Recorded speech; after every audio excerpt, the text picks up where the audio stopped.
شب قدر کی فضیلت کیا کیا ہے اور اس کو کیسے گزارا جانا چاہیے؟ معزز اور بابرکت یعنی قدر والی رات میں اترا ہے. قدر کہتے ہیں عزت والی رات کو. جی. رمضان کو 3 حصوں میں منقسم کریں گے. جی. عشرہ یعنی 10. جی. تو 3 حصے ہوتے ہیں. جی. 21 23 25 27 29 یہ 5 راتیں ہیں. ان 5 راتوں میں سے ہی ایک رات شب قدر ہے. ہمارے یہاں حفاظ کرام کیا کرتے ہیں کہ ٹرین کی رفتار میں قرآن پڑھتے ہیں. یہ ترتیل نہیں ہے. جو آدمی تراویح کی نماز امام کے ساتھ پڑھتے ہیں یعنی کہ اور پھر اس کے بعد وہ فجر کی نماز بھی پڑھتے ہیں تو پوری رات ان کو قیام اللیل کا ثواب ملتا ہے. پوری رات عبادت کا ثواب ملتا ہے.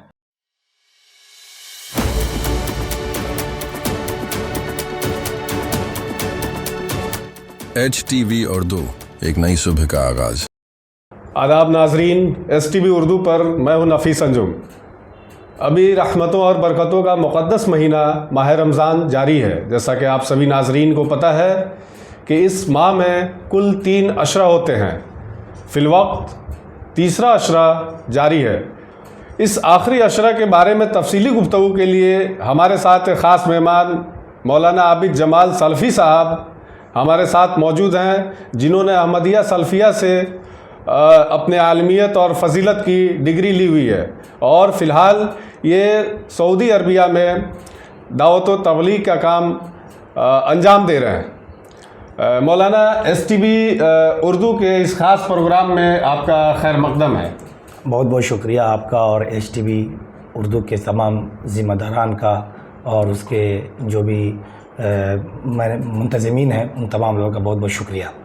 مولانا، جیسا کہ ہم سبھی جانتے ہیں کہ رمضان المبارک کے اس پاک اور مقدس مہینے میں کل 3 عشرہ ہوتے ہیں، تو ہم آپ سے مختصراً اس تینوں عشرہ کے بارے میں جاننا چاہیں گے کہ ان کی کیا فضیلت ہے اور قرآن و حدیث کی روشنی میں ان کا کیا حکم ہے. اس کے بارے میں آپ بتائیں. رمضان المبارک جیسا کہ ہم سبھی جانتے ہیں کہ 29 یا 30 دنوں کا ہوتا ہے اور عشرہ کہتے ہیں 10 دن کو. اور اگر ہم رمضان کو 3 حصوں میں منقسم کریں گے، عشرہ یعنی 10 تو 3 حصے ہوتے ہیں اور تینوں کی بہت ساری فضیلتیں ہیں. اور اس ماہ مبارک کے اندر جیسا کہ سب کو پتہ ہے کہ اللہ تبارک و تعالیٰ سب سے زیادہ دعائیں قبول کرتا ہے، گناہوں کی معافی، گناہوں کی بخشش کرتا ہے.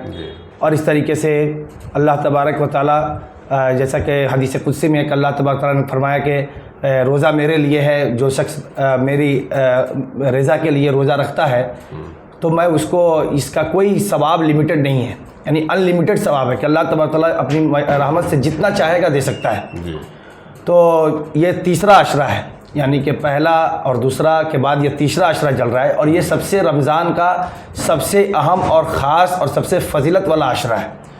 اس کے اندر اللہ تبارک و تعالیٰ پہلے یعنی 21ویں کی شب سے لے کر کے آخری شب تک یعنی کہ عید کے چاند ہونے والی رات سے پہلے تک اللہ تعالیٰ مغرب کے بعد سے ہی ہم جو آسمان دیکھتے ہیں سمائے دنیا، اس کے اوپر اللہ تبارک و تعالیٰ آ جاتا ہے اور فرشتے آواز لگاتے ہیں کہ اے خیر کے طلب کرنے والو آؤ، اللہ تبارک و تعالیٰ تمہاری دعاؤں قبول کرے گا.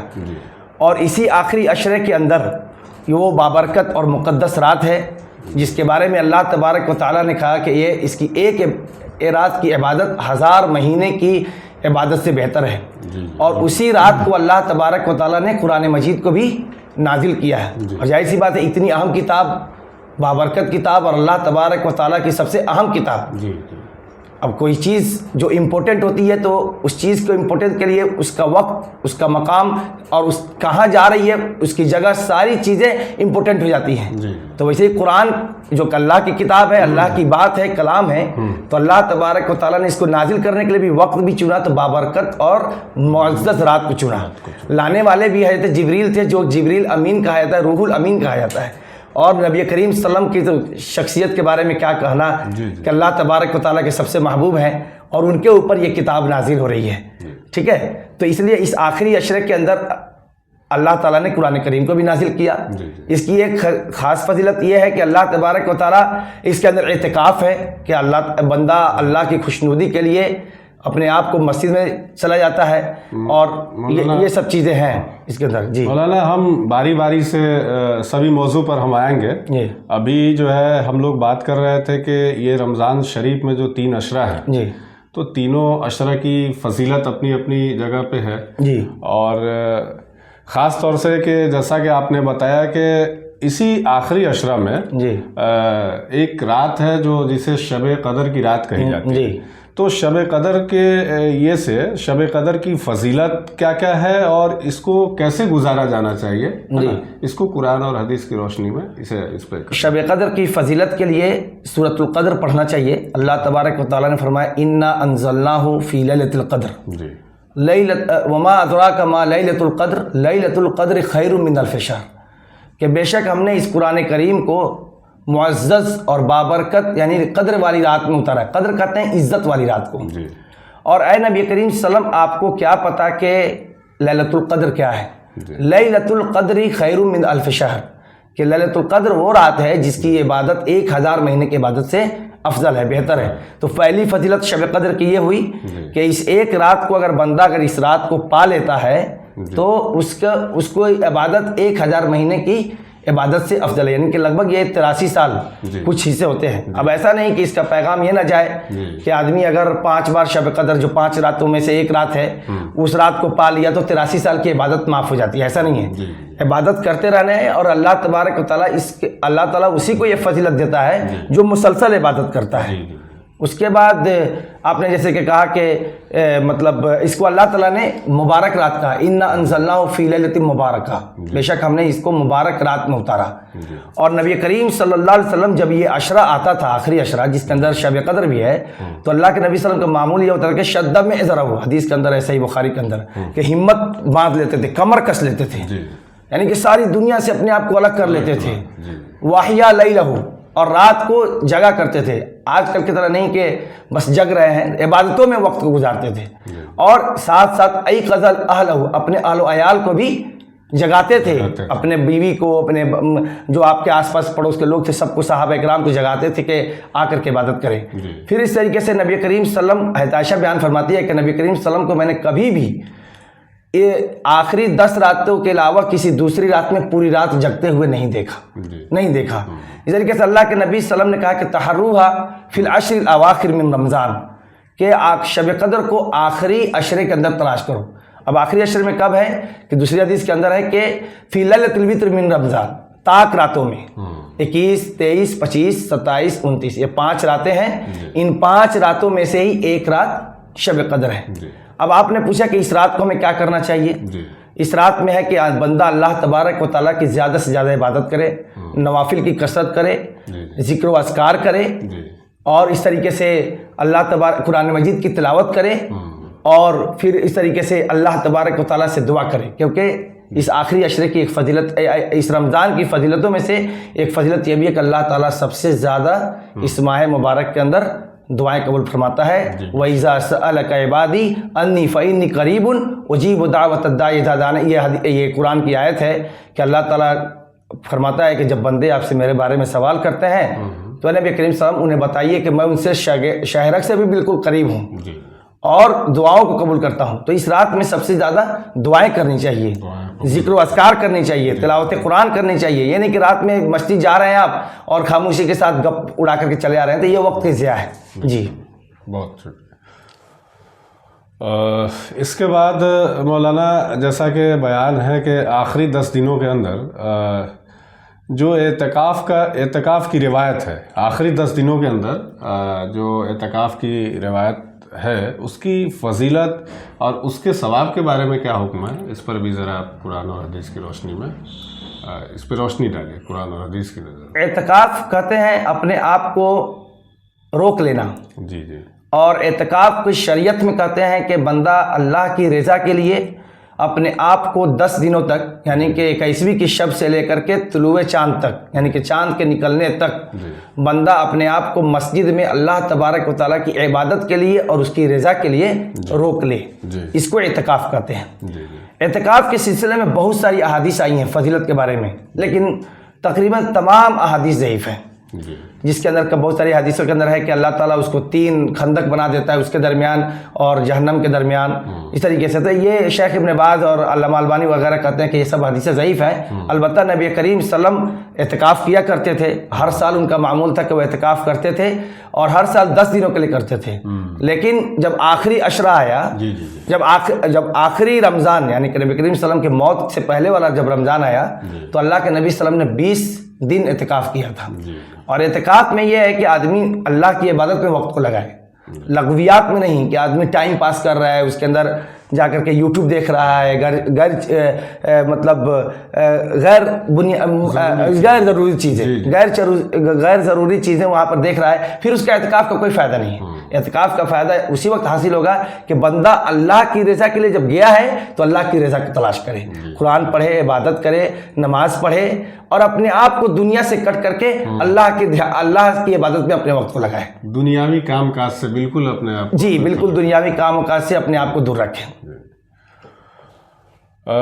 مولانا اس کے بعد جو ہے ہم لوگ عموماً دیکھتے ہیں کہ رمضان المبارک کے جو مہینے جو یہ آخری عشرہ چالو ہوتا ہے تو تقریباً مسجدوں میں جو ہے جو تراویح کی نماز کی ایک یہ رہتی ہے وہ ختم ہو جاتی ہے، تراویح کی نماز ہے نا، قرآن تراویح کی نماز میں جو قرآن پڑھنے کے جو سلسلہ ہوتا ہے وہ ختم ہو جاتا ہے۔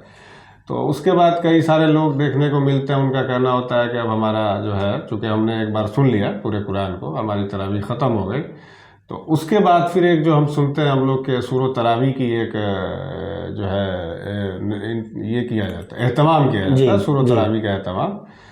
تو کیا سور و تراویح جو ہے سبھی لوگوں کو، جو لوگوں نے مطلب جن لوگوں نے قرآن مجید پوری طور سے سن لیا ہے تو کیا اس کے لیے سور و تراویح سننا درست نہیں ہے، یا پھر پورے رمضان میں کلام پاک کی جو تلاوت ہوتی ہے امام صاحب کی جیسے کہ اس کو سننا چاہیے اور پورے رمضان میں اس کا کیا مطلب اہتمام کیا جانا چاہیے، اس کو لے کر کے دیکھیے اصل جو ہے تراویح ہے، نماز ہے۔ جی جی، قرآن مجید کو مکمل کرنا یہ ضروری نہیں ہے، افضل یہ ہے کہ آدمی پورا قرآن سنے جی اور سمجھ کر کے سنے، کیونکہ اللہ کے رسول صلی اللہ علیہ وسلم کو اللہ تعالیٰ نے حکم دیا وَرَتِّلِ الْقُرْآنَ تَرْتِيلًا، کیا نبی کریم صلی اللہ علیہ وسلم قرآن کو ٹھہر کر آرام سے سمجھ کر کے پڑھیے۔ اور ترتیل کہتے ہیں کہ قرآن کو ایسے پڑھیں کہ آپ کے ساتھ ساتھ آپ کے سننے والا بھی حرف کی ادائیگی کو سمجھ سکے۔ ہمارے یہاں حفاظ کرام کیا کرتے ہیں کہ ٹرین کی رفتار میں قرآن پڑھتے ہیں، یہ ترتیل نہیں ہے، مخارج کی ادائیگی ہو، تلاوت ہو، اور تلاوت میں بھی مطلب اس سنجیدگی ہونی چاہیے کہ لوگ سنیں تو اس قرآن کے اندر پورے طریقے سے اپنے آپ کو گم کر لیں، قرآن کا ہی ہو جائے۔ تو علماء کرام نے کہا ہے کہ قرآن ختم کرنا تراویح میں ضروری نہیں، لیکن افضل ہے کہ قرآن ختم کیا جائے، اور ویسے بھی اگر ایک پارہ روز پڑھا جائے تو ترتیل کے ساتھ بھی تراویح ہو جائے گی اور قرآن بھی ختم ہو جائے گا۔ اب آتے ہیں آپ کے سوال کے اوپر کہ سورہ تراویح، لیکن قرآن کے اندر آپ کو پتہ ہے کہ سورہ سے لے کر کے آخر تک، شروع سے لے کر کے آخر تک سورہ ہی ہے، یعنی وہ سورہ تراویح ہم لوگ پڑھتے ہیں۔ لیکن اگر قرآن کوئی ختم کر لیا اور یہ سوچ رہا ہے کہ قرآن تو ہم نے مکمل سن لیا، اب 25 یا 26 یا 27 کو ہم نے سن لیا، اب 3 دن ہمارے لیے تراویح نہیں ہے، ہم کو سننا ضروری نہیں ہے، تو ان کے لیے یہ ہے کہ بھائی اصل تراویح ہے، قرآن تو اپنے سنا ہی ہے اور قرآن کو سال بھر سننا ہے، پڑھنا ہے۔ تو اگر یہ سوچ رہے ہیں کہ ہمارے لیے تراویح نہیں ہے تو یہ گناہ ہے۔ لیکن اگر کوئی، کیونکہ تراویح سنت موقعہ ہے، سنت نماز ہے، لیکن اگر کوئی آدمی اس کو عذر کے بنیاد پر چھوڑ دیتا ہے یا کوتاہی کرتا ہے تو اس کے اوپر اس کو گناہ نہیں ہوگا کہ اس نے فرض کو نہیں چھوڑا، لیکن یہ سوچ کر کے چھوڑتا ہے کہ ہم اب سن لیے، ہم کو سننے کی ضرورت نہیں ہے، تو یہ غلط بات ہے، کیونکہ تراویح اصل نماز ہے اور آپ شروع سے لے کر کے آخر تک سورہ تراویح پڑھے تھے۔ سورہ تراویح کا کوئی کنسیپٹ اسلام میں نہیں ہے، کیونکہ قرآن ختم ہو گیا، دوبارہ سے آپ کو قرآن مجید سن رہے ہیں، تو یہ گویا آپ قرآن مجید کو ہی پڑھا جاتا ہے۔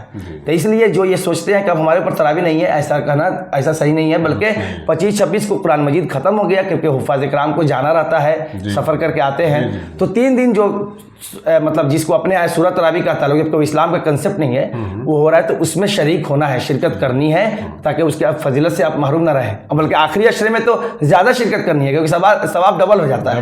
جی گویا کہ سورۃ تراویح کہیں یا تراویح کی نماز کہیں، پوری رمضان ہی اس کا اہتمام کیا جانا چاہیے. ایسا نہ ہو کہ آپ نے تراویح کی نماز جو ختم کر لی 21ویں یا 23ویں کی رات میں اور اس کے بعد آپ آزاد ہو گئے اور آپ فری گھومنے لگے. اور جو آدمی تراویح کی نماز امام کے ساتھ پڑھتے ہیں یعنی کہ اور پھر اس کے بعد وہ فجر کی نماز بھی پڑھتے ہیں تو پوری رات ان کو قیام اللیل کا ثواب ملتا ہے، پوری رات عبادت کا ثواب ملتا ہے.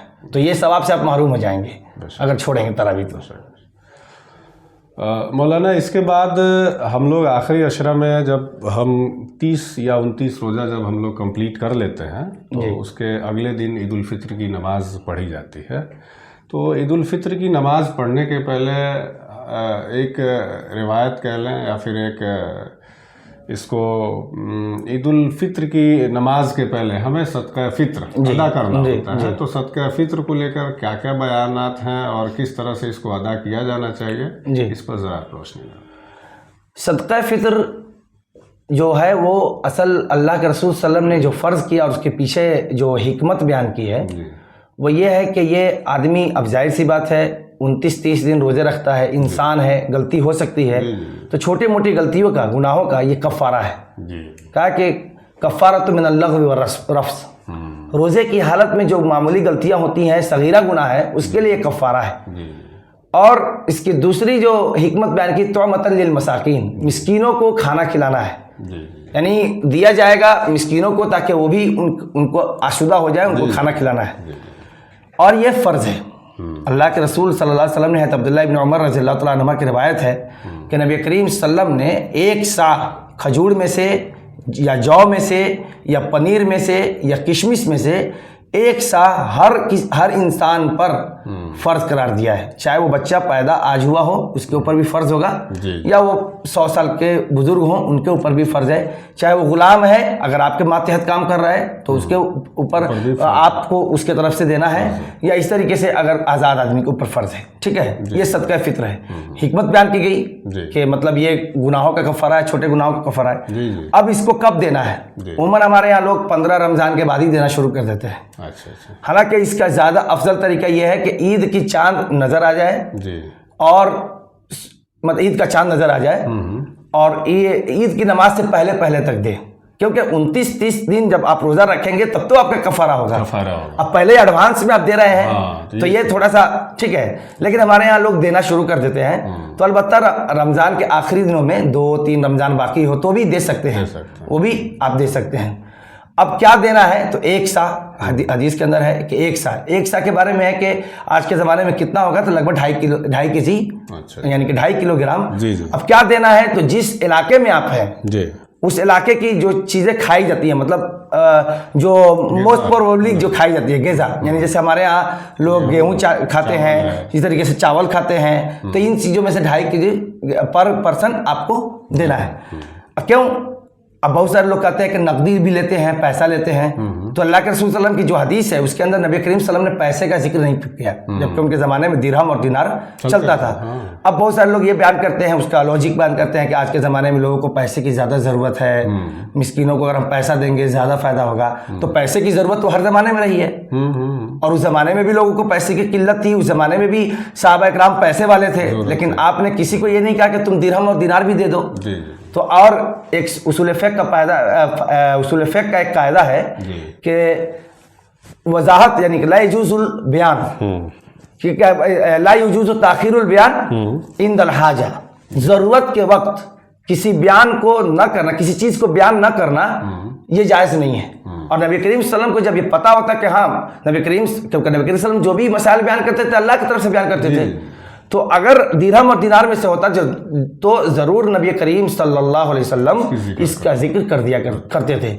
اور کچھ لوگ کہتے ہیں کہ جیسے حکمت بتاتے ہیں کہ آج کے زمانے میں زیادہ ضرورت ہے، تو اللہ تو حکیم اور خبیر ہے، وہ تو ہر چیز کو جانتا تھا. آج کے بارے میں بھی، کل کے بارے میں بھی، اور آنے والے کل کے بارے میں بھی جان رہا ہے. تو اللہ تعالیٰ جانتا تھا کہ آج کے زمانے میں زیادہ پیسے کی ضرورت ہو سکتی ہے، تو ضرور مشروع قرار دیتا کہ آنے والے دنوں میں پیسے بھی کر دو. صدقہ فطر کو لے کر مولانا آپ سے بات چیت ہو رہی تھی. تو صدقہ فطر میں جیسا کہ آپ نے بتایا کہ غلے وغیرہ کا حکم ہے. تو مان لیجئے کہ اگر کوئی ایسا شخص ہے جس کے پاس غلے کی شکل میں، اگر مان لیجیے وہ کھیتی باڑی نہیں کرتا ہو تو پھر غلے کی شکل میں وہ رقم دینا چاہ رہا ہو تو اس کی ادائیگی کیسے کی جا سکتی ہے، اس کے بارے میں تھوڑا واضح کر دیں۔ اس کی دو صورت ہے، ایک تو ہے کہ اگر آپ کا فطرہ جو ہے صدقہ فطر کہاں ادا ہوتا ہے، کہاں جمع کرتے ہیں؟ جمع کہاں؟ جی جی۔ ایک ہوتا ہے کہ سماج معاشرے میں بیت المال انجمن قائم ہے، تو پھر آپ وہاں کے انجمن میں یہ پہلے پتہ کریں کہ کیا وہ لوگ آپ رقم دے رہے ہیں، پیسہ دے رہے ہیں، تو وہ لوگ خرید کر کے غلہ ادا کر دے گا یا نہیں۔ جیسے کہ عرب ممالک میں ہوتا ہے، وہاں پیسہ بھی دیں گے تو وہ لوگ غلہ خرید کر کے آپ کی طرف سے ادا کر دیتا ہے، ٹھیک ہے۔ تو ایسی صورت ہے تب تو وہاں آپ دے دیں، لیکن اگر انفرادی طور پر انڈیویجولی اگر آپ دینا چاہ رہے ہیں کسی کو پیسہ، تو پھر شیخ محمد بن صالح العثیمین اور تمام جو بڑے علماء کرام ہیں ان کا یہ فتویٰ ہے، شیخ ابن باز بھی ہیں اس میں، کہ ایسے آدمی کا غلہ، اور امام احمد بھی ہیں کہ ایسے آدمی کا فطرہ ادا نہیں ہوگا، صدقہ فطر ادا نہیں ہوگا۔ اس لیے آپ اس کا غلہ جو ہے اس کو خرید کر کے اور آپ اس کو دیں، کیونکہ ظاہر سی بات ہے آپ پیسے میں کنورٹ کر کے ہی دے رہے ہیں، تو کیوں نہ اسی پیسے سے خرید کر کے ہم سنت پر صحیح چیز ہے اس پر عمل کریں، صحیح طریقے پر عمل کریں۔ اب بہت سارے لوگ کہتے ہیں کہ پہلے کے زمانے میں تو غلہ بھی کرنسی میں استعمال ہوتا تھا، تو آج کے زمانے میں بھی ہوتا ہے۔ آپ دیکھیں گاؤں دیہاتوں میں جب کوئی فیری والا آتا ہے تو 2 کلو 4 کلو، جس کے پاس پیسہ نہیں ہوتا ہے تو دیتا ہے، تو اس کو کرنسی نہیں بولتے، وہ بدل ہے، آپشن ہے۔ وہ آپ کے پاس پیسے نہیں ہیں تو آپ، بہت سارے لوگ زمین کے بدلے میں بہت ساری چیزیں خریدتے ہیں، تو آپ زمین کو کرنسی نہیں کہہ سکتے ہیں، وہ آپشن ہے وہ، تو اصل جو ہے کرنسی ہے، تو کرنسی کا ثبوت کہیں نہیں ہے۔ اس لیے صدقہ فطر میں غلہ دینا ہے 1 سا یعنی کہ 2.5 kg پر پرسن دینا ہے، اور اگر آپ کے پاس غلہ نہیں ہے تو اس کو دیکھا جائے گا، انڈیویجول اپنے کسی کو پیسہ نہیں دے سکتے ہیں، آپ خرید کر کے دیں۔ اگر بیت المال میں دے رہے ہیں تو وہاں بھی دیکھنا ہے کہ وہ لوگ آپ کے پیسے سے غلہ خرید کر کے دے سکتے ہیں، دے رہے ہیں یا نہیں دے رہے ہیں، تو آپ کو ویسے دینا ہے۔ یہ صدقہ فطر کے مختصر مسائل ہیں۔ جی مولانا، اس کے بعد جو ہے ہم اسی مقدس مہینے کے یہ سے ہی اس میں 2-3 چیزیں بہت خاص ہیں، جیسے کہ ہم سنتے ہیں عموماً کہ فطرہ ہے، زکوٰۃ ہے، اور پھر اس کے بعد صدقہ وغیرہ ہے۔ تو عام مسلمانوں یا پھر آپ کہیں کہ عام لوگوں کے اندر اتنی زیادہ ان سب چیزوں کو لے کر کے جو ہے جانکاری نہیں ہے کہ فطرہ کہاں دینا ہے، زکوٰۃ کہاں دینا ہے، کتنا دینا ہے۔ تو آپ باری باری سے مختصراً جو ہے ان تینوں پر جو ہے روشنی ڈالیں اور بتائیں۔ صدقہ فطر جیسے کہ ہم نے بتایا ابھی کہ یہ صرف رمضان کے لیے خاص ہے، جی، اور اس کی حکمت یہ ہے کہ رمضان میں جو آدمی سے غلطی ہوتی ہے چھوٹی موٹی، اس کے لیے یہ کفارہ ہے، جی ٹھیک ہے۔ جی، اور اس کو فطرہ اس لیے عید الفطر سے پہلے دیتے ہیں، اس لیے اس کا نام ہے صدقہ فطر، جی، ٹھیک ہے۔ جی، جی، اور زکوٰۃ کہتے ہیں اس مال کو جو مال نصاب تک پہنچ جائے، ایک لمیٹیشن تک پہنچ جائے، جی، جی، اور اس پر 1 سال گزر گیا ہو، تو اس پر اب آپ کی زکوٰۃ فرض۔ اگر آپ زکوٰۃ نہیں دیں گے تو پھر آپ گناہ گار ہیں۔ اچھا، کم از کم 1 سال وہ مال آپ کے پاس رہا، 1 سال۔ اب اس کی بھی صورت ہے، جیسے کہ اب مان لیں کوئی آدمی بہت بڑا بزنس مین ہے، وہ ہر مہینے زکوٰۃ دے رہے ہیں، اور ہر مہینے ان کے پاس ٹیلی ہے کہ بھائی ہمارا مال کتنا کب آیا، اور وہ دیکھ رہے ہیں کہ سال گزرنے پر، تب تو کوئی مسئلہ نہیں ہے۔ لیکن ایک عام آدمی ہے جیسے ہم اور آپ ہیں، ہمارے پاس مال آیا، کبھی کل بھی آ سکتا ہے، پرسوں بھی آ گیا ہوگا، سال بھر پہلے بھی آیا، تو ہم نے ایک نصاب بنایا ہوا ہے کہ ہم کو ہر رمضان میں پہلے رمضان کو زکوٰۃ دینا ہے، تو رمضان سے 1 دن پہلے بھی اگر مال آیا تو اس پر آپ کو زکوٰۃ دینا ہوگا، اس کو سمجھیے۔ تو اب یہ زکوٰۃ کا تو ٹاپک اگر کریں گے تو بہت لمبا ہو جائے گا، تو بس اس کے بیسک یہی سمجھیے کہ زکوٰۃ اس مال میں ہے جو مال نصاب تک پہنچ جائے اور 1 سال کو ہو، 1 سال تک کے پہنچ جائے۔ تو اگر پیسے کی شکل میں ہے یا سونے اور چاندی کی شکل میں ہے، زیورات کی شکل میں ہے، تو سونا ہے اور پیسہ ہے تو سب کو کنورٹ کیا جائے گا کہ سب کو ملا کر کے جب 85 گرام سونا، 85 گرام سونا کے برابر اگر آپ کے پاس پیسہ اور سونا مل کر کے پہنچ جا رہا ہے تو آپ کو 2.5% نکلنا ہے، جو عموماً میں بتلا رہا ہوں۔ اس طریقے سے بہتر ہے کہ چاندی آدمی لے، کیونکہ چاندی میں زیادہ لوگوں تک فائدہ پہنچتا ہے۔ اس کی بھی شکل وہی ہے کہ سارے زیورات کو آپ اپنے پاس رکھیں، پیسے بھی جو اپنے بینک میں رکھے ہیں یا آپ کے پیسے جو مارکیٹ میں ہے، اور آپ کو یقین ہے کہ یہ پیسہ ہم کو مل جائے گا، تو اس سب کو رکھنے کے بعد اس کو اگر 85 گرام سونا کے برابر یا چاندی جو 595 گرام چاندی ہے اس کے برابر اگر پہنچ جا رہا ہے یا اس سے زیادہ، تو اس کو پیسے میں کنورٹ کر دیں اور 2.5% اس کو ادا کرنا ہے۔ اور ادا کرنے کے لیے وہ سورہ توبہ آیت نمبر 60 جس کے اندر 8 لوگوں کا اللہ تبارک تعالیٰ نے ذکر کیا، فقیر، مسکین یا زکوٰۃ کے دائرے میں کام کرنے والے لوگ، قرض دار ہیں، اس طریقے سے وہ آدمی جو اسلام سے انسیت رکھتا ہے، غیر مسلم، وہ بھی پریشان ہے، اس کی بھی مدد کر سکتے ہیں، مسافر کوئی بھٹکتا ہوا آ گیا اور اس کے پاس پیسہ وغیرہ سب چوری ہو گیا تو اس کو بھی آپ دے سکتے ہیں۔ اس طریقے سے کوئی معصوم آدمی ہے جس کو پیسے کی ضرورت ہے اور اس کے مطلب بے قصور آدمی ہے جھوٹے مقدمات میں، مطلب تو اس میں بھی آپ دے سکتے ہیں۔ اب وہ پھر رقاب کہا گیا کہ گردن آزاد کرنا، تو وہ تو آج کی صورت نہیں رہی، لیکن علماء نے اس کی ایک صورت نکالی ہے کہ اگر آج کے زمانے میں کوئی آدمی بے قصور ہے اور اس کے اوپر کچھ مسائل چل رہے ہیں تو اس میں بھی آپ اس کی مدد کر سکتے ہیں۔ لیکن اگر بیت المال کا نظام ہے تو آپ بہتر ہے کہ وہاں جمع کریں، وہاں سے وہ لوگ پیسے کو ڈسٹریبیوٹ کرے گا۔ اب آئیے صدقہ کے اوپر، تو صدقہ کہتے ہیں ہر نیکی کو، یا تو مال میں سے آپ کے اوپر واجب نہیں ہے لیکن آپ کے پاس پیسے ہیں، آپ نے 5 روپیہ 10 روپیہ یا جو بھی ہے آپ نے دے دیا، یہ آپ کی طرف سے صدقہ ہو گیا۔ اس طریقے سے کل امر صدقہ، ہر نیکی صدقہ ہے، نیکی ہے۔ اس طریقے سے مسکرا کے ملنا بھی صدقہ ہے، مسکرانا بھی، کسی کو دیکھ کے مسکرانا بھی صدقہ ہے۔ تو یہ 3 کنسیپٹ ہے۔ صدقہ فطر صرف رمضان میں ہے، اور وہ ایک متعین زکوٰۃ ایک متعین مال میں ہے، وہ بھی سال کو پہنچ جائے تب ہے۔ اور تیسری صورت ہے صدقہ، یہ عام ہے، نفلی صدقہ جتنا چاہے آپ دے سکتے ہیں، آپ کے پاس ہے، جو بھی چاہے آپ دے سکتے ہیں۔ یہ 3 چیزیں ہیں۔ مولانا کے حساب سے جو زکوٰۃ کا انہوں نے بتایا کہ 85 گرام سونا اگر آپ کے پاس ہے یا اس کے برابر کی رقم آپ کے پاس ہے تو آپ کے اوپر زکوٰۃ لازم ہو جاتا ہے، اور اس کی جو ادائیگی کا طریقہ ہے مولانا کہ 2.5% ہے نا، جتنا رقم ہو اس کا 2.5% آپ کو نکالنا ہے۔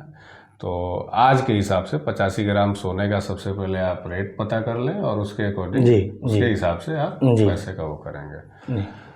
تو آج کے اس خاص پروگرام میں ہمارے ساتھ تھے مولانا عابد جمال سلفی صاحب، جنہوں نے تمام چیزوں پر اپنی روشنی ڈالی، قرآن و حدیث کی روشنی میں انہوں نے سب کچھ بیان کیا۔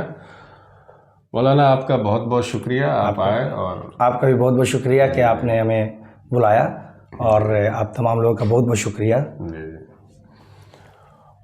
ایس ٹی وی اردو پر آج کے لیے بس اتنا ہی۔ تمام طرح کی خبروں اور ڈیبیٹس کے لیے دیکھتے رہیں ایس ٹی وی اردو۔